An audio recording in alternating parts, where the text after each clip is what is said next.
Hey Henry, just wanted to take a couple shots here to show you, what I'm doing and you're not. It's the sod house.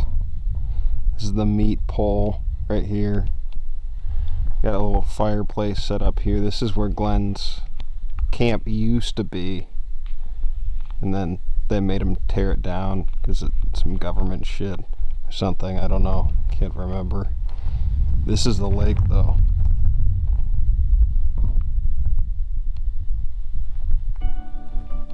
It kind of sucks.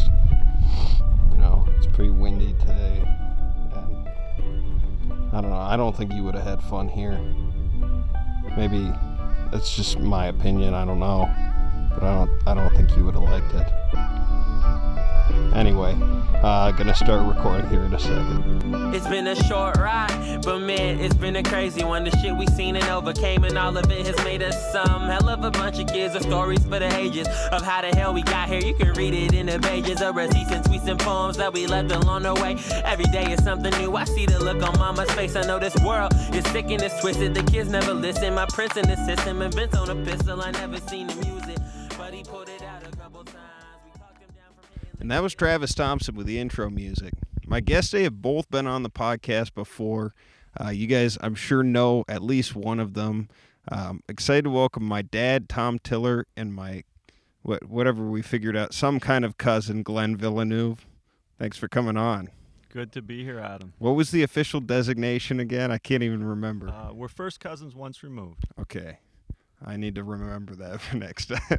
And we're dad and son. No removal. There's no removal, correct. So we're recording today from the Brooks Range. We've been here for about 2 days.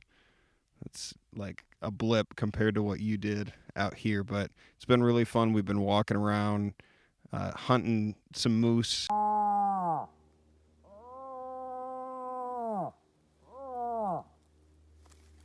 At least for the cameras, and we saw some sheep this morning, but we both Glenn and my dad have been on, so we're just going to kind of talk a little bit about life lessons, experiences, things like that we've been talking about on this trip. So if you don't like it, sorry.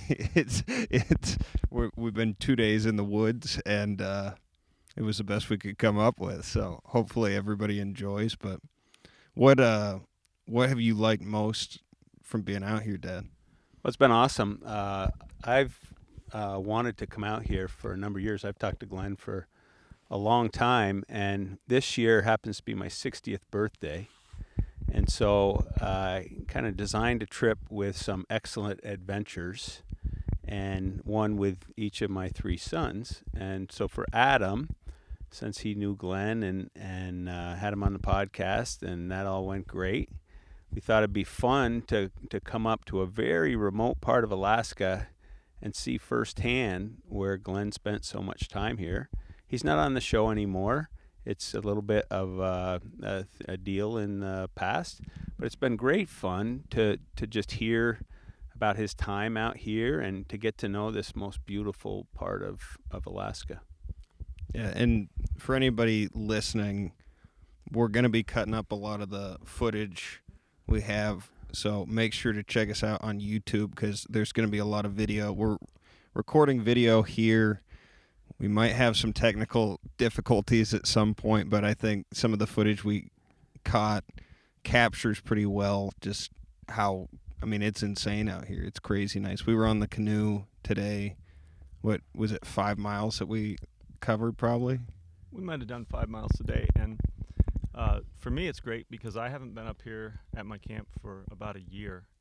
So it's great to be back. I'm living a different lifestyle now, but I have so many great memories up here, and I'm just really thankful that you, Adam, and you, Tom, were able to come up because, you guys are family, but the way it is, geographic separation and all, we really haven't gotten to sit down together and have conversations for maybe 30 years, right? Like we've been doing on this trip.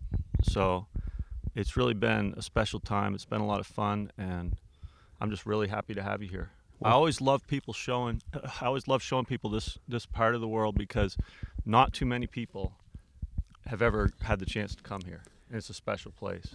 Quick question, Glenn. Right now, what's your best guess as to how close is the nearest person? We're sitting on the side of a just unbelievably idyllic lake in this unbelievable mountain range called the Brooks Range in northern Alaska.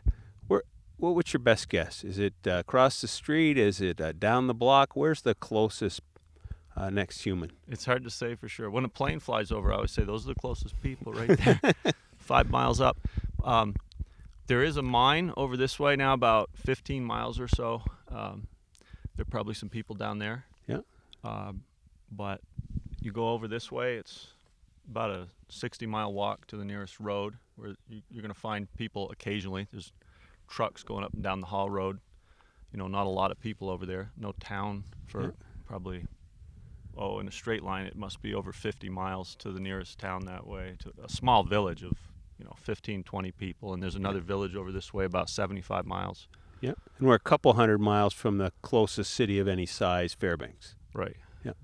Yeah, we had to take 2 different planes to get here. So the first was a caravan from Fairbanks to Bettles, right? That's I right. got Yeah, the name. the big... I've been calling it Bellows the whole time.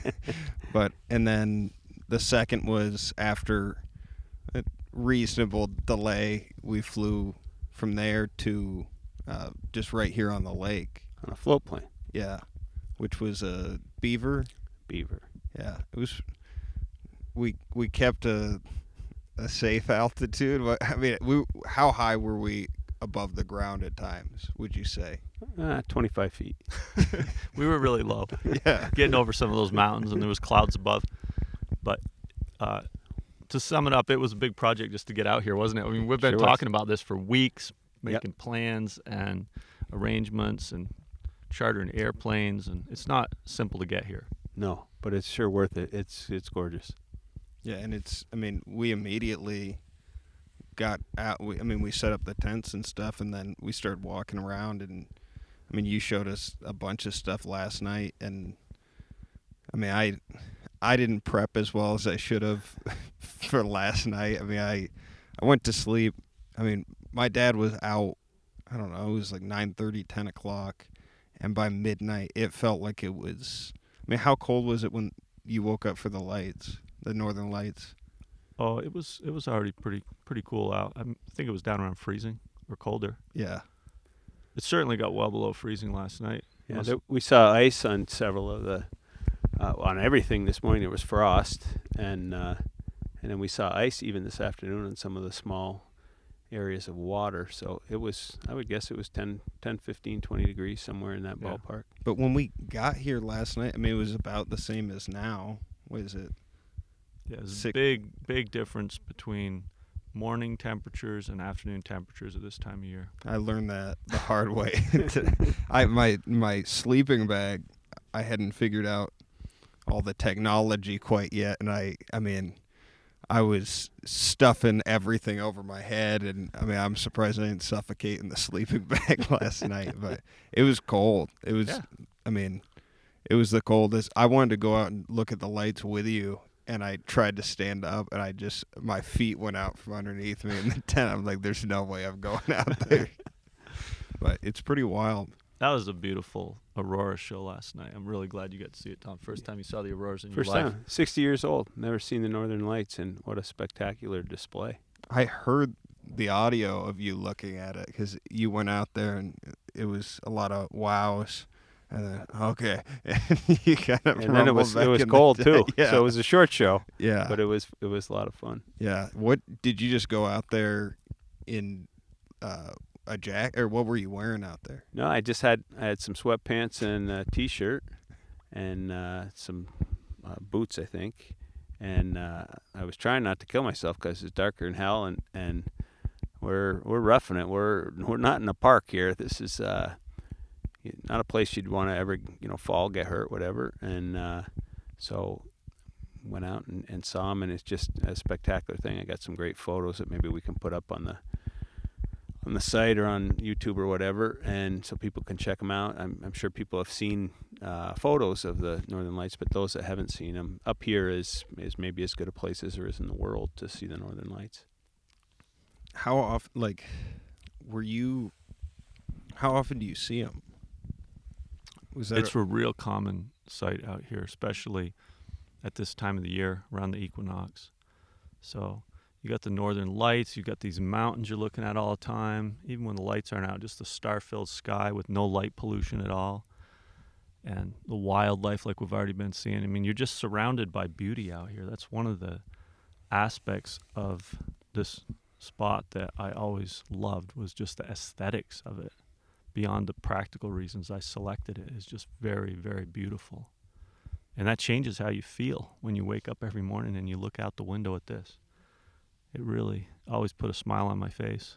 Yeah, it's unbelievably quiet too. Like, when I was bringing all this gear out here, I was worried about the wind and just like us actually being able to do it. I mean, the lake is like glass right now and has been pretty much the whole time, and you can see through I mean, it's incredible. I don't think I've ever seen anything like it. And it's always changing. It's not a static scene. Like, just from the time you arrived here yesterday with the waves and more clouds in the sky to now, it's a whole different scene, and it's always evolving and changing like that. So it's always interesting. Well, you said, today's September 12th? And right. they stopped flying in here on the 19th, you said? I believe the 17th is the last day that the float plane company operates that we went with, because winter's just around the corner. As nice as it is right now, it changes super fast up here. And I've seen many times by the very beginning of October that this lake will be completely frozen over. Even at this time of year right now, we could have a snowfall that didn't melt. A few years back, it snowed 6 inches early in September, and it never melted. Damn. Yeah. So what would you have been doing if you, like, say we were stuck out here for the next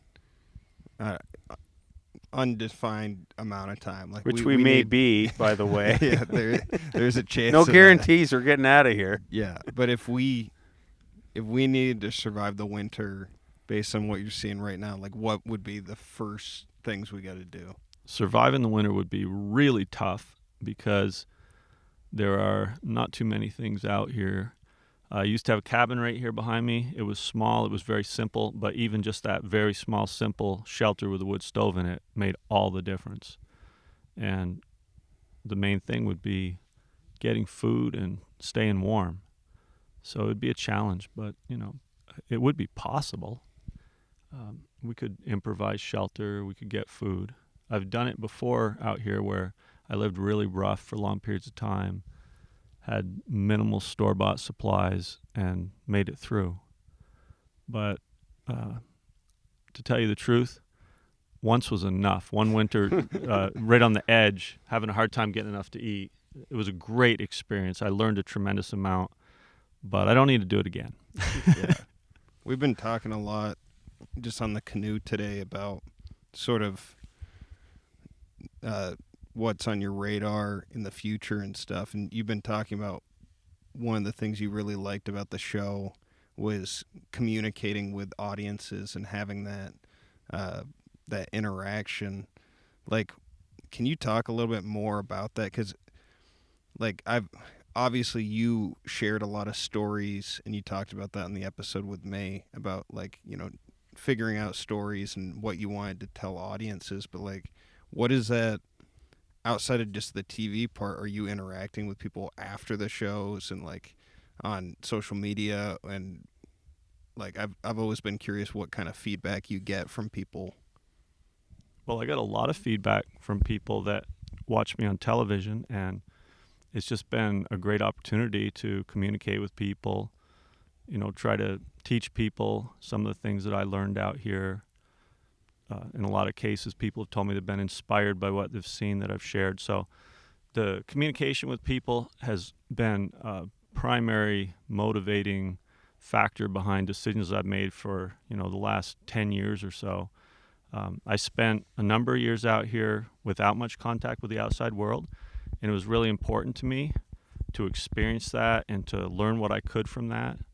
But I knew that that was a temporary phase, and that really, without sharing it and somehow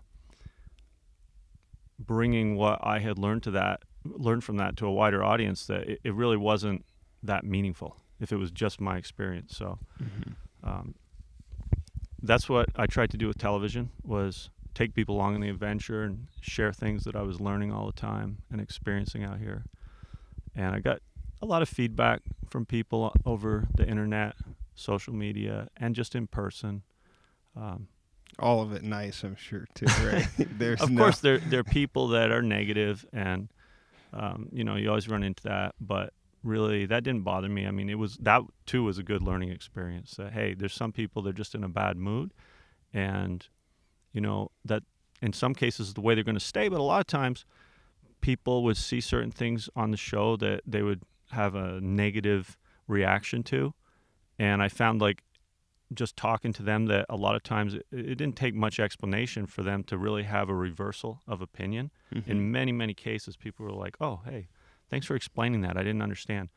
So, I mean, that all kind of goes with the territory when you get into reality television, that you get some negative feedback. But the overwhelming majority of it was positive. And it was always really interesting to see how diverse the audience was, too, because when I would travel, sometimes I'd run into just so many different types of people that said that they watched the show and found it interesting. It was just us walking at the gun range the other day. Some guy came up to you, "Are you Glenn?" So that was, just different, And you said that happens a lot less now compared to what it was originally. Well, when I was on the show, a lot more people would come up to me than they do now, but I still, get people talking to me pretty regularly about watching me on the show, either because they remember it from years ago or because they're seeing reruns or they're seeing it on the internet for the first time. Mm-hmm. But yeah, at the peak, when the most people were watching it, there were quite a lot of people that would talk to me when I'd go out, and it was always fun. I really like meeting people. I didn't have to worry about getting too many people recognizing me. It's just a little reality TV show. It's not like it inconvenienced me or anything. Yep. But it was always fun to meet people. It still is. I haven't traveled much recently out of Fairbanks, so when I traveled is when I seemed to even run into more people, I guess. I took one road trip across the country, and it was like everywhere I stopped, people were talking to me. That was fun. Yeah, one thing we were talking about last night and this morning a little bit was we're out here and we have basically, this is the most technology we probably have out here, a couple cameras and recorders and the sat phone that you have. And you were talking about some of just your concerns about the rate of change in technology and just being away from it from a couple of days. It feels good to not be connected at all. And I know a lot of people my age and younger, it's the cell phone is a leash for them. Mm-hmm. And being away from that for so long, it had to have been really weird that every time you went back into Fairbanks, there was a new iPhone, there was a new website.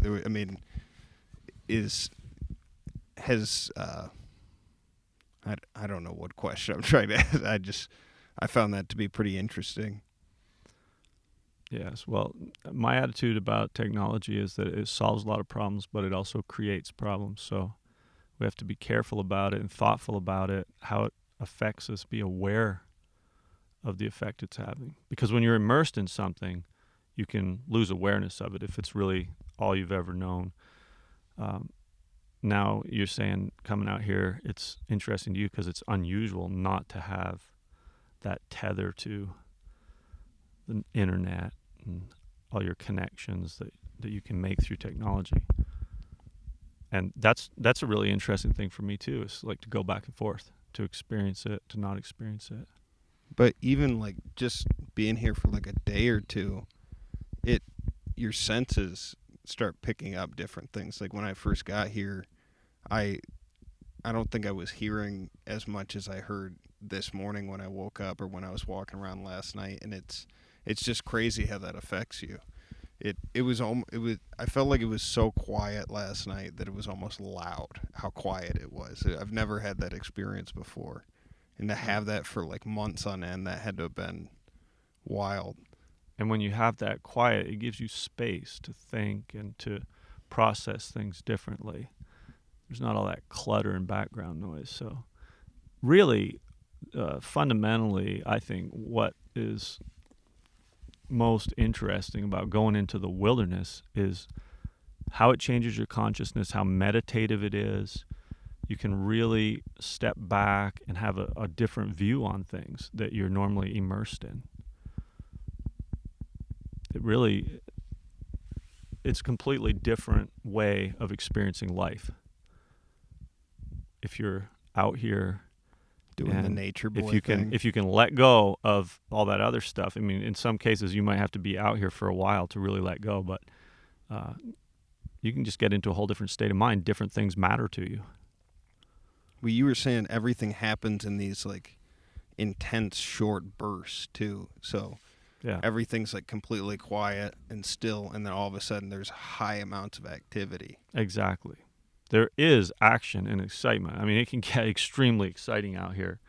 It really did fast. Today a couple times where Yeah. we came across a moose and it was just went from nothing to 100 immediately. Yeah, there's a moose right there running in front of us.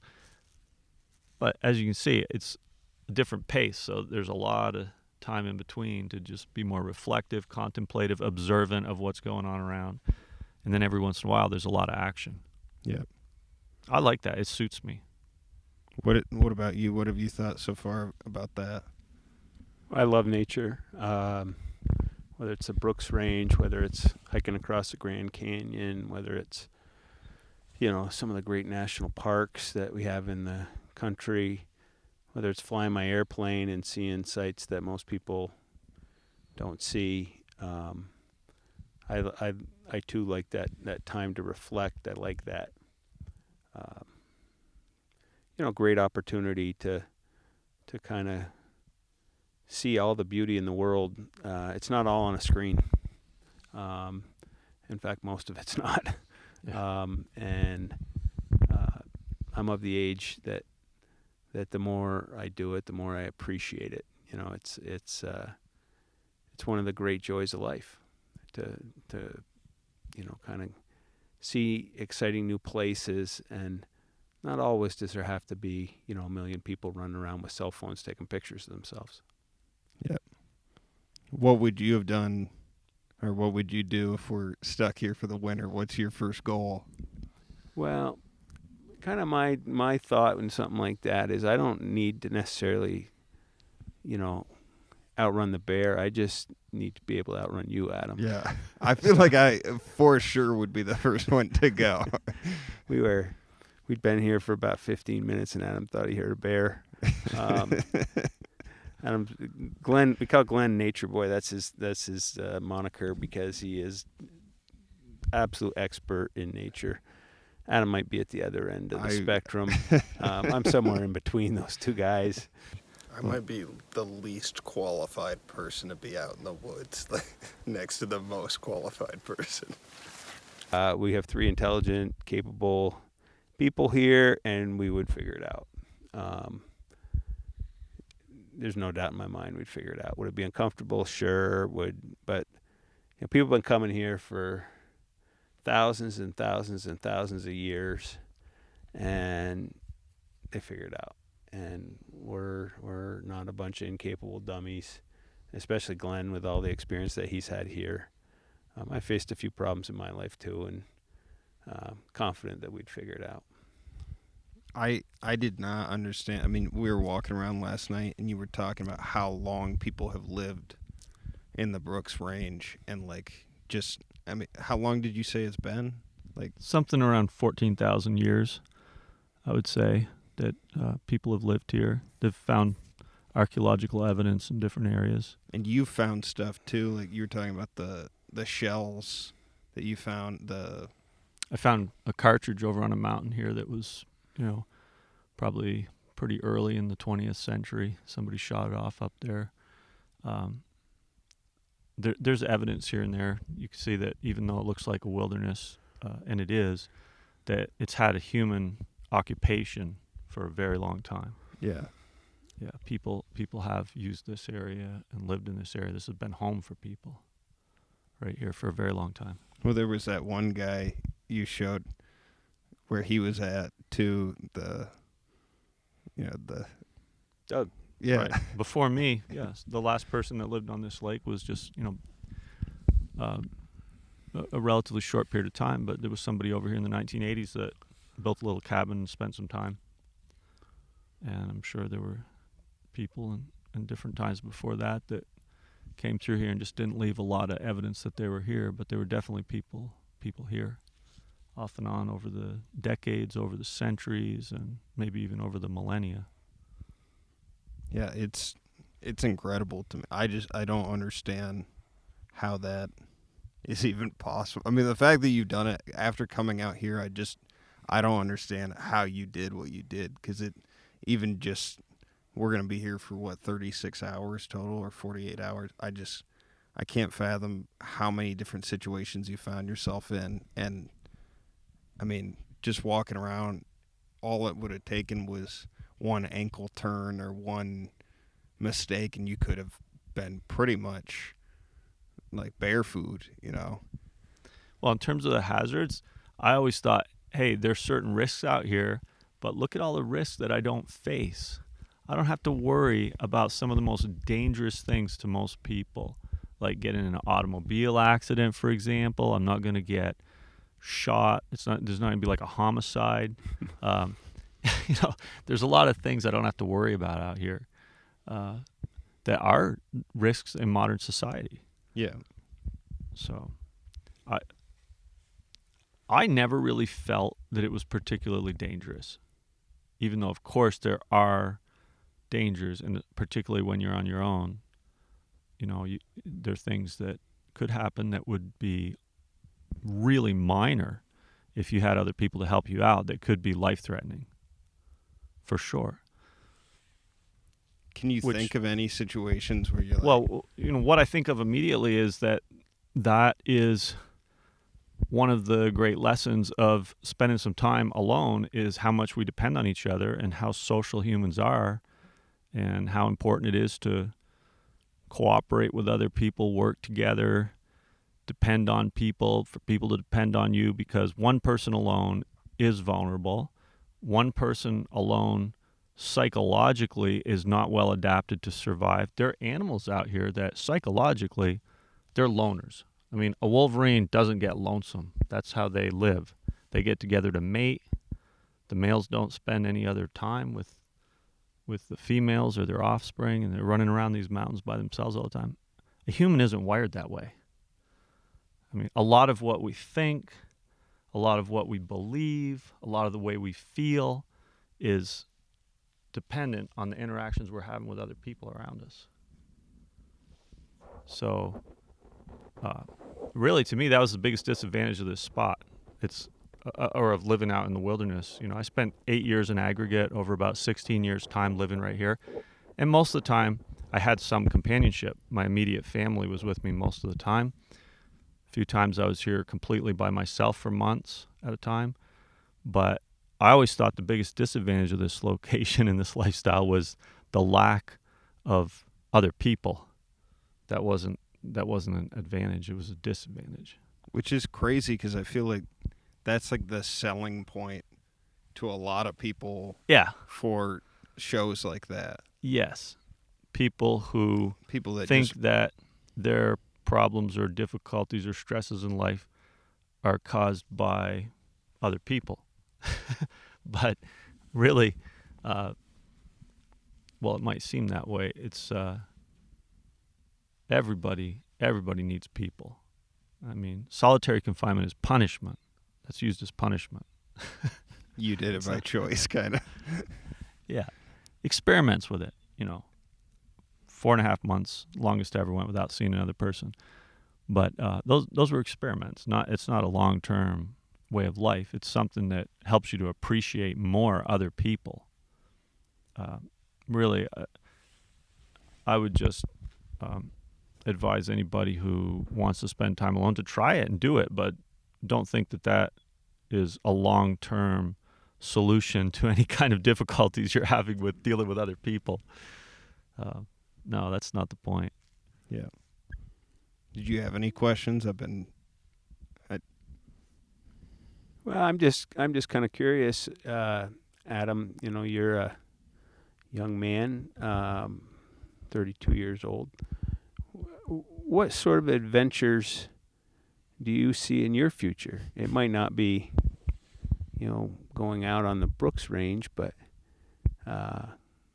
when you make a trip like this, you think about some other ways to live. Have you drawn any inspiration or thoughts or ideas on things you could do in your life that, you know, it's Glenn, I think the stories that Glenn told, I think he was in around 85 episodes of Life Below Zero, really weren't so much about, to me anyway, they weren't so much about, you know, shooting a moose or building a bridge or whatever. Most people aren't going to do that, but it was inspiring to people to consider other ways to live their life. That's one of the things I've admired about Glenn is he's not afraid to try different things. So many people that I know kind of just float down the river of life.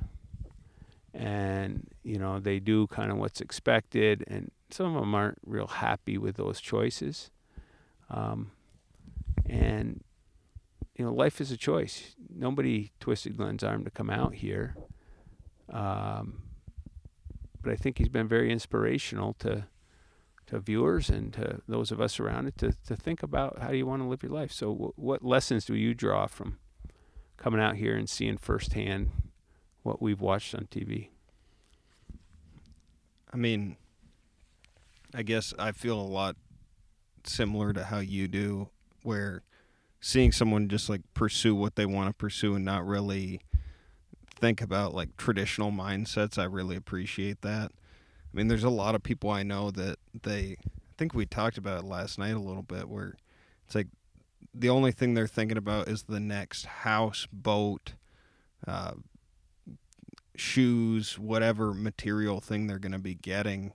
And I don't know, I mean, over the course of my life, I don't think that stuff makes me particularly happy. And I'm still trying to figure out exactly what does make me happy. But I know, like, doing creative stuff and doing podcasting or doing comedy or whatever is one of the things it definitely does. And so I don't know what that exact plan looks like. I might have to consult your brother Neil a little bit, because I'm thinking about possibly building out a van and living out of it, which would be sort of my version of this, I think. But I don't know. I'm still weighing my options a little bit, but seeing someone do this stuff definitely makes me think, like, do I really want to be X years old and thinking like, oh, I should have done that? And I mean, I don't know if that's the takeaway from the show, to live in a van or not, but right. One of the things that I've learned, and I don't know that so much was from Life Below Zero, but maybe, I think I mentioned earlier, this is part of my 60th birthday, and so I'm a little further down the trail than you, Adam, obviously, and even a little bit further down the trail than Glenn, but he's catching me quick.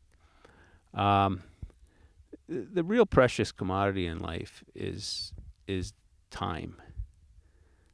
There's not a lot of time. You know, people chase money, and they chase it hard, and I would guess, you know, 95% of the people are chasing money, and, you know, stressed out to the max, and, you know, juggling the kids and the job, and this isn't right and that isn't right, and it's not going great for a lot of people. And, you know, I'm not sure there's a huge correlation between happiness and money. I know people that are extremely wealthy that are just miserable, and I know people that don't have two sticks to rub together that seem awfully happy. Time is a precious thing, and really thinking about how you want to spend your time, who do you want to spend it with, how do you want to make a difference in the world, who do you want to help, how do you want to help them. To me, that's a big lesson, and it's just reinforced by coming out here. It's been a lot of fun. gets you thinking, okay, tomorrow I got a choice. Well, how am I going to spend it? And we all do. Yeah, I agree. And I think going off of that is just who I'm spending time with is probably the biggest thing for me. Like what you were saying about being out here and being by yourself. I am somebody that likes to be alone, but also being around other people and people that, I don't know, don't take energy away from you, that are inspiring or interesting or driven or whatever that looks like. It's easy to kind of fall into being around people that are in negative mind spaces and not trying to do anything. So I don't know. This is a good place to come and just reflect on things, isn't it? Look back at life and think about what you want to do next. Like, Tom, you're 60 years old, and you lived a very different life from me. But it's just been awesome for me to come out here and listen to these stories you've been telling me about running businesses, being a CEO of a public corporation, what that involves. I mean, it's just fascinating, and I get a lot of inspiration from your stories and from your knowledge that you've gained during your life. It's not so much what you do in life, it's how you do it, and just listening to things that you learned that I would never do. I mean, I would never live that lifestyle that you've lived and do those things, but you come to some very similar conclusions that I've come to living my lifestyle. Right. Yeah.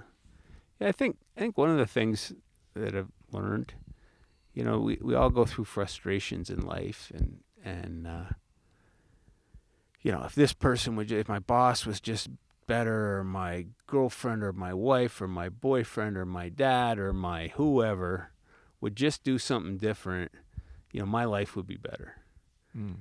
And after trying to solve those puzzles for 60 years, I think the place to focus your time and energy is on yourself. How do you improve yourself? Farm your own land. What can you do today that'll help make you better for tomorrow, next week, next year?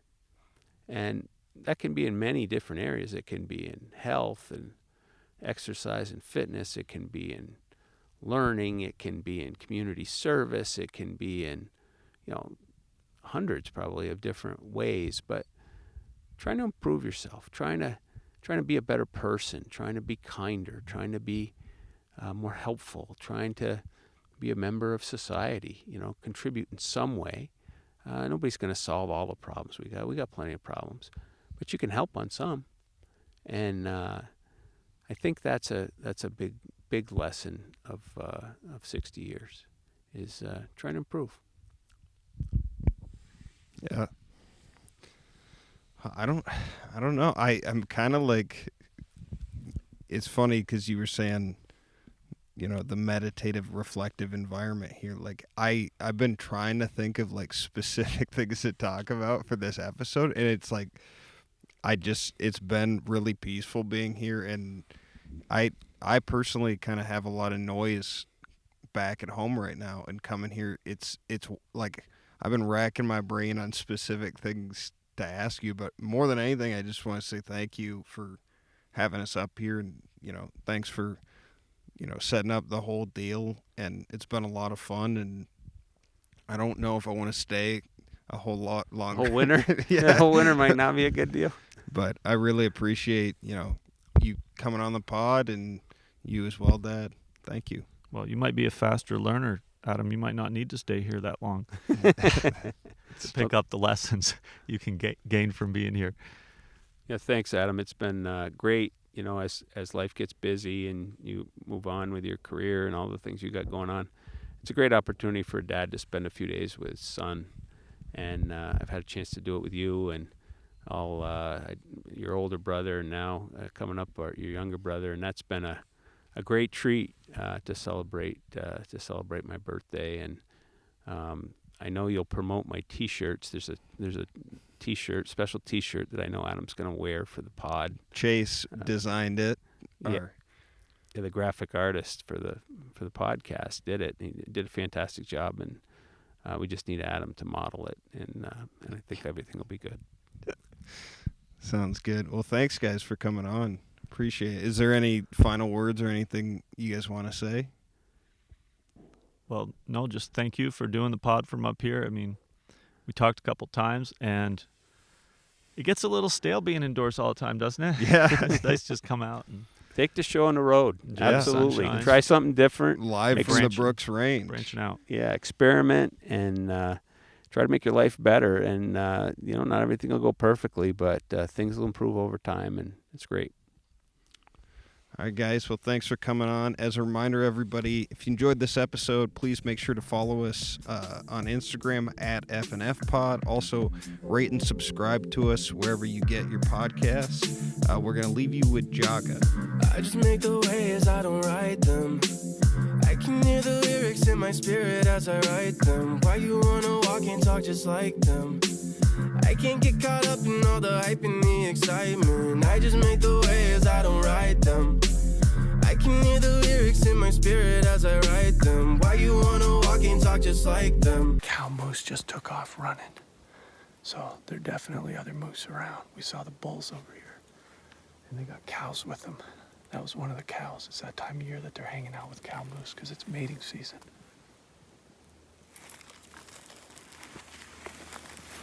I'm just gonna make a cow call. Just because those moose know we're here, but it might confuse them into thinking we're another moose. I can't get caught up in all the hype and the excitement. Welcome to my wave pool, my wave pool. Welcome to my wave pool, my wave pool. Welcome to my wave pool, my wave pool. Welcome to my wave pool, my wave pool. Welcome to my wave pool, my wave pool. Welcome to my wave pool, my wave pool. Welcome to my wave pool.